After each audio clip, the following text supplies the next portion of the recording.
Welcome to Kapian Tony TV! Magandang araw po sa inyong lahat. Kumusta na po kayo? Meron tayong gagawin sa araw na ito. Ito isang stand fan.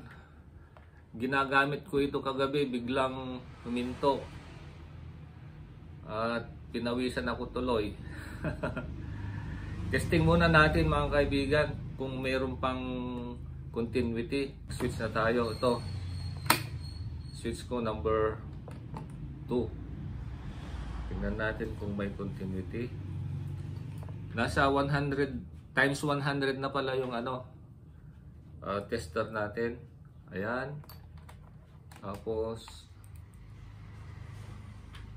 walang hindi gumalaw. So ibig sabihin either sunog ang motor or busted po yung thermal fuse. Okay, so buksan natin, titingnan natin kung anong nangyari sa loob ng motor. Okay, kalasin natin.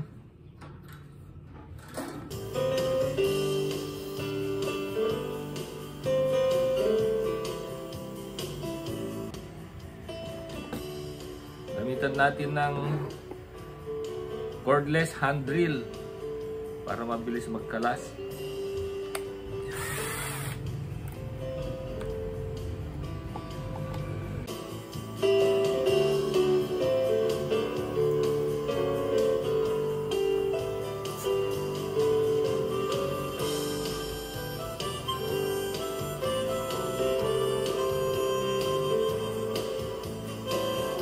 Gearbox.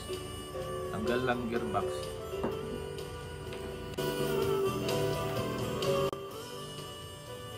Okay, so tanggalin natin ang capacitor.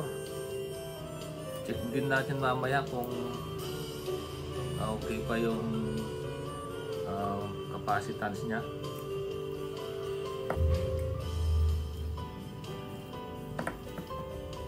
Okay, so kalasin na natin ang motor.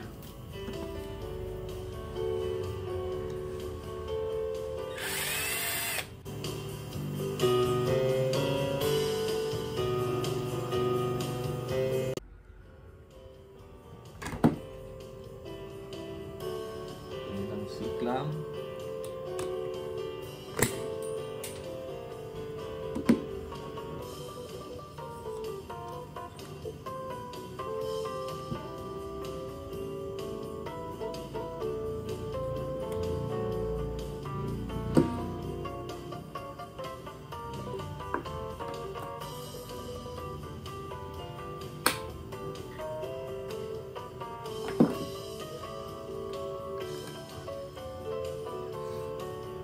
So, i-test natin itong mga kaibigan. Thermal fuse niya. Titingnan natin kung may continuity.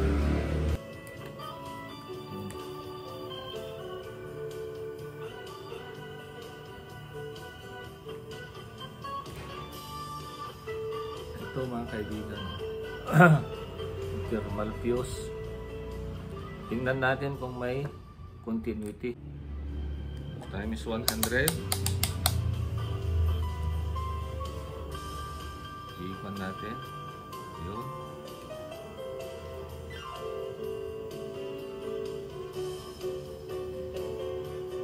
Wala mga kaibigan. Walang continuity. Ibig sabihin thermal fuse ang diferensya. So i-check din natin itong capacitor mga kaibigan. So ang reading dito is 2.0 microfarad. Ayan. Kaibigan, tingnan natin kung mayroon pang 2.0. Kung okay pa ito. 1.38. 1.38 microfarad pero okay pa naman. Okay, pwede pa ito.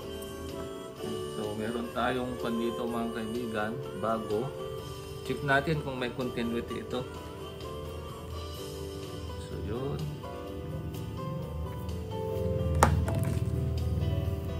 Yan, ayan meron.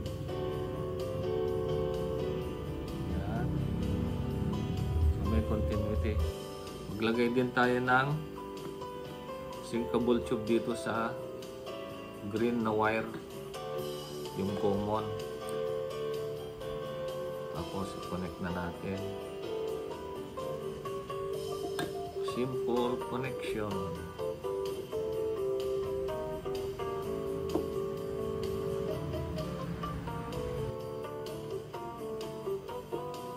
Bawas pa ng konti sa wire.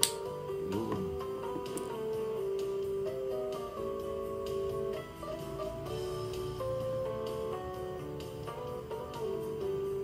Yun. So painitan na lang natin.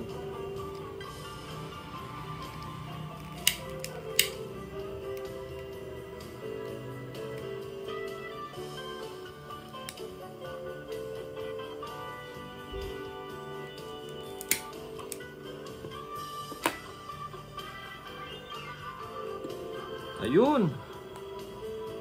Tatali na lang natin ito mga kaibigan ng cable tie. Lagay natin ulit dito. So, tali natin ng cable tie.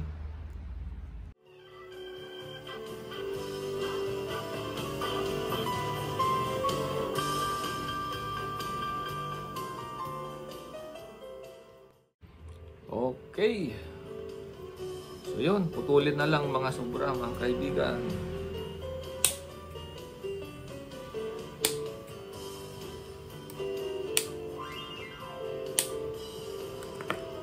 So yun. Bago tayo mag-assemble, maglagay muna ako ng langis sa mga bushing.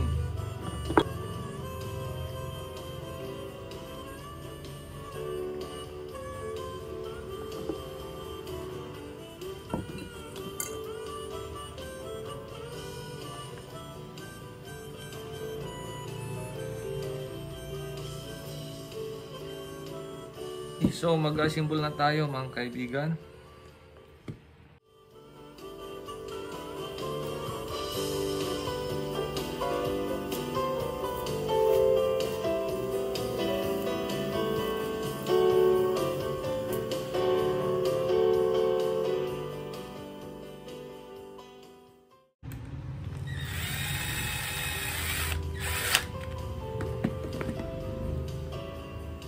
Okay mga kaibigan, ilagay ko lang itong capacitor para matesting natin kung okay pa siya.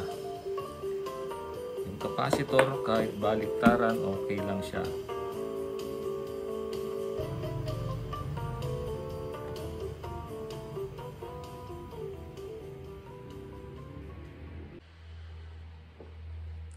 So ito mga kaibigan, isaksak ko na.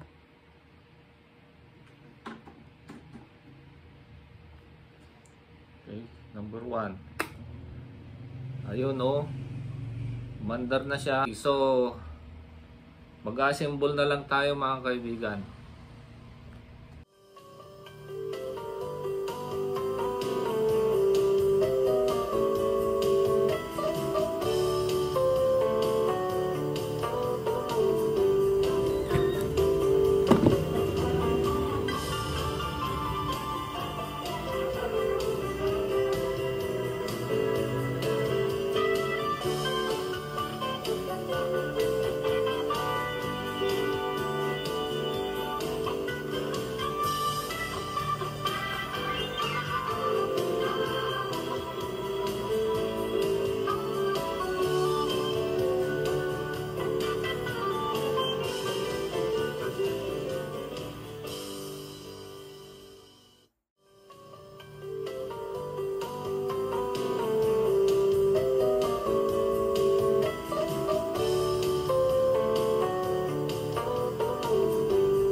mga kaibigan. Tapos na nating na-assemble. So, testingin na lang natin. Ayan. So, saksak na natin.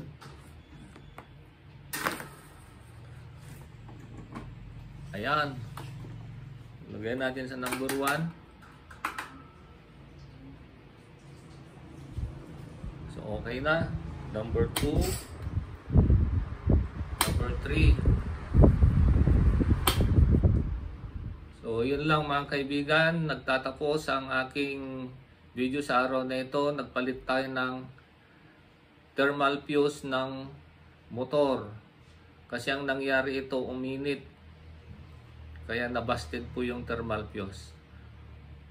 Nawa po may natutunan po kayo sa aking video sa araw na ito. At huwag nyo na rin kalimutan mag-like, share, and subscribe para sa mga susunod kong mga videos ay ma-notify po kayo. Bye-bye and God bless.